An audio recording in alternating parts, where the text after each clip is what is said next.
একটা 5 বছরের শিশু প্রতিদিন রাতে একটাই কথা জিজ্ঞেস করে, আমার আব্বু কি বাঁচবে? কিন্তু তার প্রশ্নের উত্তর আজও ঝুলে আছে আকাশে। দেলদুয়ার পাত্রাইল গ্রামের বিলাইত ভাই সৌদি আরবে নিজের জীবন খরচ করেছে পরিবারের জন্য, রোদে পুড়ে ঘাম ঝরিয়েছে শুধু সন্তানের মুখে হাসি দেখার জন্য। আজ সে মানুষটাই মৃত্যুর সাথে পাঞ্জা লড়ছে। তার চোখে একটাই প্রশ্ন, আমি কি বাঁচতে পারবো? কেউ কি আমার সন্তানদের জন্য আমাকে বাঁচাতে হাত বাড়াবে? একটা বাবার এই আর্তনাদ আমরা কি শুনবো না? একটা ছোট্ট ছেলে যদি কাল বলে, আমার আব্বুকে বাঁচাতে তোমরা কি কিছুই করনি, তখন আমরা উত্তর কি দিব? হ্যালো এভরিওয়ান, আসসালামু আলাইকুম। আমি আপনাদের কবির জীবন ভাই। তো আজ আমি ঘুরতে ঘুরতে চলে এসে পড়েছি আমাদের টাঙ্গাইল জেলার দেলদুয়ার থানার পাত্রাইল গ্রামে। তো আমার পাশে যে একটা ভাইকে দেখতে পাচ্ছেন, উনি অনেক দিন যাবত ক্যান্সার আক্রান্ত।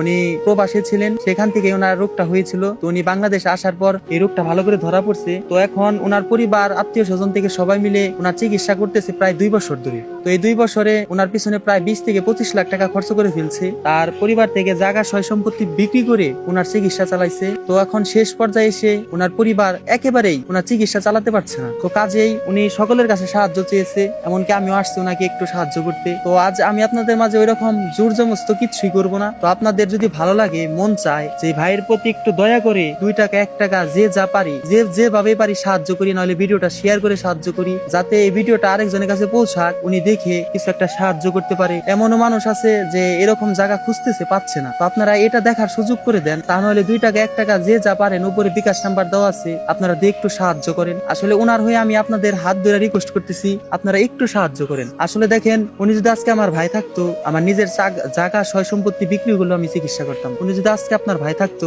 অবশ্যই করতেন। এমনকি আমার হতে পারে, আপনার হতে পারে। কাজে অসুখ বিসুখ আল্লাহ কাকে কোন সময় দেয় কেউ বলতে পারে না।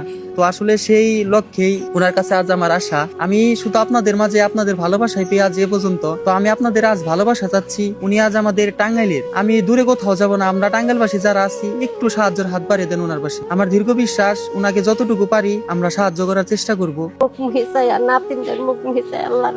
তোমার কাছে পেতেছি, আমার ভিক্ষা দাও। 10 জন ছাড়া বাবা আমার কেউ না। আমার যা আসার সব আমি সর্বহারাইয়া গেছি। সব আমি এই ছেলের পাশে আমি সবকিছু করছি, আশা ইতুই করছি। যে আজকে টাকা নেওয়ার কথা ছিল, ডাক্তারে নিবার গেছিল বাবা, আমি টাকা পয়সা নিবে আমি যাই হারলাম না বাবা। আমি যে একটা গাড়ি কমবো বাবা, একটা গাড়ি 4,000 4,500 টাকা নেই। আমার তো বাবা দেওয়ার মতন সামর্থ্য নেই। তো ভালোবাসার মানুষেরা, আজ আমি আর আপনাদের মাঝে কোনো জোর জবরদস্তি করবো না। আপনারা যে যা পারেন, যদি মন চায় এই ভাইয়ের মুখের দিকে একটু তাকিয়ে যদি মায়া লাগে, এই পরিবারের তাকিয়ে মুখের দিকে তাকিয়ে যদি একটু মায়া লাগে, তার একটা ছোট্ট ছেলে আছে, ওর মুখের দিকে তাকিয়ে যদি একটু মায়া লাগে, অবশ্যই একটু সাহায্য করবেন, একটু সাহায্যের হাত বাড়িয়ে দিবেন। তো আমি ছোট মানুষ, আমি ওনার জন্য তেমন কিছুই করতে পারলাম না। আমার তরফ থেকে আমি যতটুকু পারছি। তো আজ আমি ওরকম ভাবে কোনো কথাই বলতে পারতেছি না, আমার মুভমেন্ট অন্যরকম হয়ে গেছে। তো আসলে এগুলা ভিডিও নিজে থেকে করতে মানে মন চাই করতে, কিন্তু বেশি করলে মানুষ বলে যে ভাই ব্যবসা শুরু করে দিচ্ছেন। আপনারা যতটুকু পারেন ততটুকু সাহায্য করেন, নাহলে ভিডিওটা একটু শেয়ার করে দেন, যাতে কিছু মানুষের কাছে পৌঁছাক ভিডিওটা, কিছু মানুষ দেখে। 2 টাকা 1 টাকা 5 টাকা যে যা 5,000 টাকা যদি ওনার হয়, এখন ওনারাই গেবে। ওনার পরিবার একেবারে বেহাল হয়ে পড়ে গেছে, প্রায় 20-25 লাখ টাকা খরচ করে ফেলছে। ওনাদের জায়গা সয় সম্পত্তি সব বিক্রি করে দিছে। এখন ওনারা নিঃস্ব হয়ে পড়েছে, ওনাদের তেমন কিছুই নাই। তো আজ আমি আর কথা বাড়াবো না। ধন্যবাদ সবাইকে, ভালো থাকবেন, সুস্থ থাকবেন।